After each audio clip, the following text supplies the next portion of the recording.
Ito po ang alaga ko, si Chacha.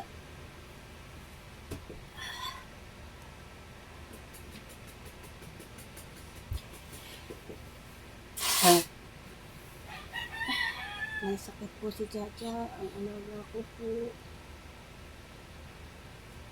Kawawa naman yung alaga ko. Umiiyak sa may masakit. Chacha, anong masakit, bebe? Anong masakit?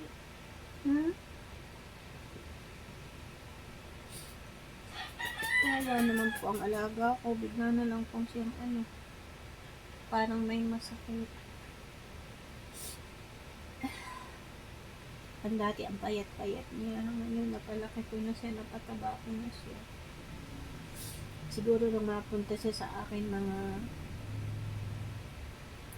4 months old siguro. Tapos payat na payat siya. Napataba ko na siya. Wala pa siyang 1 taon. Pa lang siya sa itong katapusan siguro ng Mayo. Mag-1 taon na siya. Pero nagdalaga na siya. Nag-mens na siya nung siguro mga 9 months old. 9 months old nag-menstruation na siya, dalaga na siya. Sa 1 buwan, mag-1 taon siya.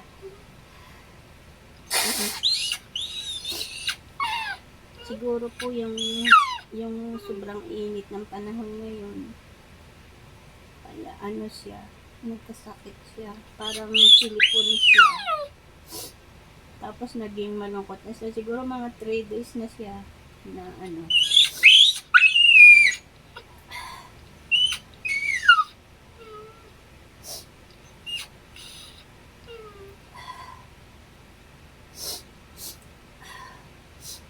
siguro mga 3 days na siyang masama yung pakiramdam niya. Hindi ko lang po guys maiwasan talaga na umiyak kasi makamahal talaga siya sa pinalaki ko talaga siya alagaan. Sa totoo lang, mas masarap pa ang pagkain nila manok, atay ng manok, baboy, saka yung bato ng manok. Yun ang kinakain nila, ulam nila. Hindi sila kumakain ng nang hindi yun ang ulam. Ako gulay lang ang kinakain ko, pero sila talaga, simula pa nang mapunta sila sa akin, pinapakain ko sila nung gusto nila, paborito nila. Kaya ang sakit-sakit lang talaga sa loob na nasubaybayan mo yung paglaki nila. Tapos siguro dahil yung panahon sobrang init, kung tao nga nagrereklamo sa sobrang init, pa kayang hayop, pa kayang aso. Sana gumaling po siya. Gusto ko siyang dalahin sa vet. Baka ewan po, kasi humingi pa ako ng pera na pampagamot niya. Baka bukas pa daw mapadala yung pera dito, kaya siguro ewan ko kung makapunta ako sa bandang hapon. Pero sobrang init kasi, kaya baka hindi ako makalabas. Kaya maganda sana yung umaga, yung hindi pa malakas yung sikat ng araw, kasi sobrang init. Bawal din kasi sa akin na sobrang init kasi high blood ako. Kaya kung bukas ko maka-receive yung pera pang paggamot niya, baka sa 1 araw ko pa siya madala sa vet, kasi kailangan umaga ko siya madala sa doktor, sa vet. Kasi sobrang init, hindi pwedeng lumabas ng tanghali na, kasi sobrang init. Hindi ko alam kung sana naman gumaling. Kasi ang sakit-sakit sa loob nang makita mo yung alaga mo na ganito, na nasasaktan siya, na nahihirapan.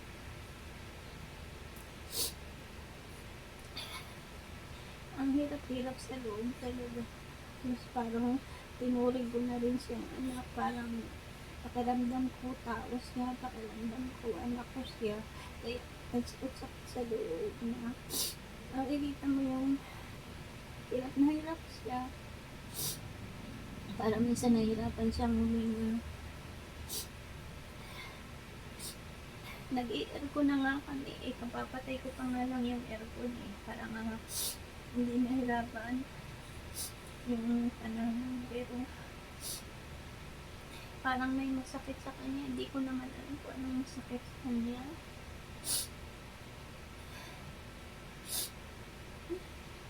Chacha, lablab ka ni mama ha, lumaban ka ha, Chacha. Ha? Paglabanan mo yung sakit, dadalhin ka sa sa doktor ni mama, ha? Ha? Magpagaling ka. Namatay na nga yung kapatid niya eh, kalilibing ko pa yung kapatid niya, siguro yun din yung sakit niya, parang inubo, sinipon.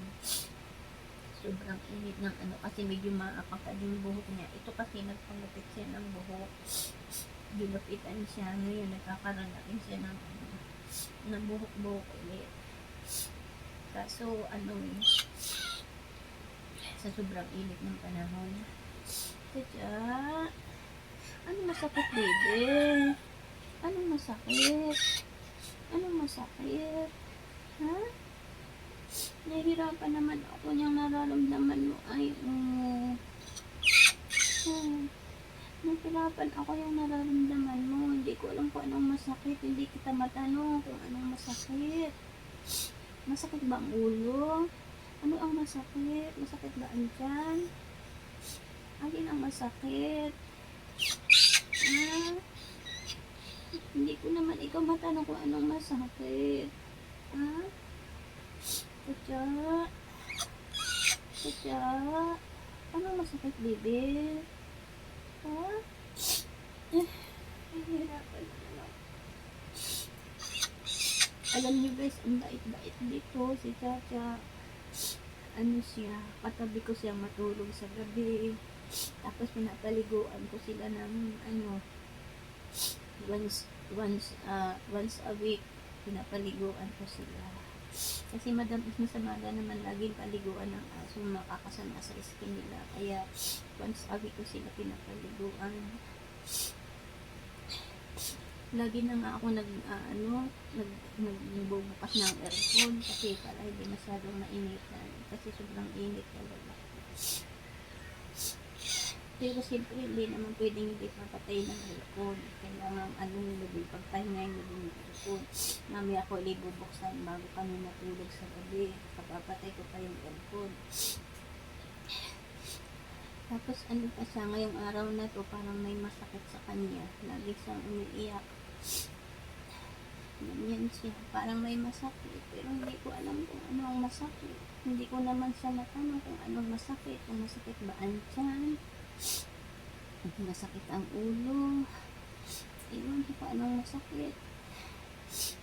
Hindi ko kasi alam kung anong masakit. Bebe, ha? Labanan mo kasi yung sakit mo, ha? Labanan mo, malulungkot si mama, Chacha. Ang lambing-lambing nito si Chacha, parang para siyang tao. Na kapag pumunta lang ako sa kusina, iiyak siya. Pag nawala ako sa paningin niya, hanapin niya ako, iiyak siya. Parang lagi siyang inaabandona, lagi siyang iiwanan, para siyang takot na iwanan. Kaya parang ang sakit-sakit sa akin. Nakita ko may sakit siya. Kawawa naman siya. Kaya anong masakit, bebe? Masakit ko siya ko.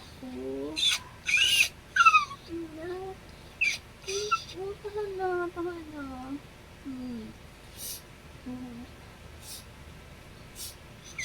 Nasasaktan din si mama, pag nakikita ko nasasaktan ka.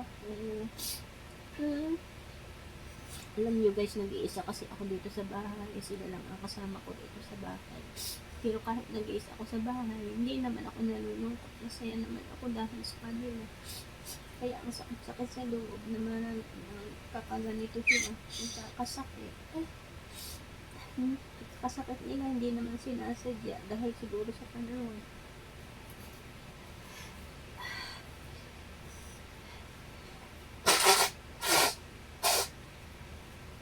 Sorry guys, at ako'y suminga na dahil ang hindi ko talaga napigilan.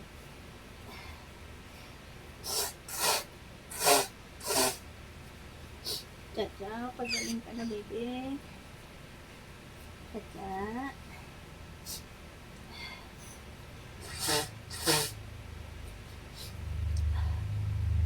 Hanggang dito na lang guys. Sana gumaling pa siya. Sana maging maayos siya. Sana makasurvive siya. Kawawa naman siya guys.